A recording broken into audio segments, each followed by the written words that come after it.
time for today's community comment.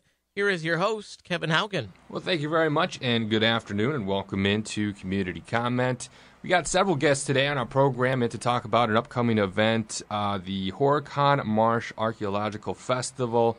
Just a few, not too long away here, coming up here this month, October 13th and 14th. But I want to welcome into our studio today Julie Fleming, who is the organizer of this event. She also brought along a couple of guests with her today. We also have in studio Glenn Gorsuch and Jerry Disterhaft, who are part of the Voyager Canoes. They've been guests on our program before, and they do this exciting canoe-type trip, taking people back of what it was like to sort of canoe and what it was like to travel on the lakes and rivers in Wisconsin in the past. She also brought along today Bob Kruger, who is in charge of the artifacts here at the Horicon Marsh Archaeological Festival. Thank you guys so much for coming in today.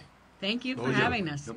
So before we get into a lot of the stuff, you brought in a lot of stuff, first of all. A lot of the guests you brought in, they brought in a lot of the artifacts. So the plan originally was to kind of try to do this live. We weren't able to do that, a video stream live. But so essentially we are videotaping this segment of the program that people can maybe go back later, hopefully today or tomorrow at some point, and kind of watch all the exciting things that you guys brought in and get a little taste of what they can see firsthand at the events coming up here and not too far away. But Julie, if you could, just let our listeners know what the Horicon Marsh Archaeological Festival is.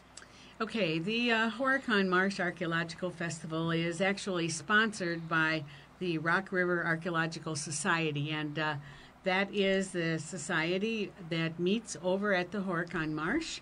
We meet there in the winter. We meet once a month, and sometimes we have an activity in the summer. But this is our really big weekend. This is the 13th and 14th, so we're talking about this upcoming Saturday and Sunday. Mm-hmm. And I just want to tell the people that when you hear about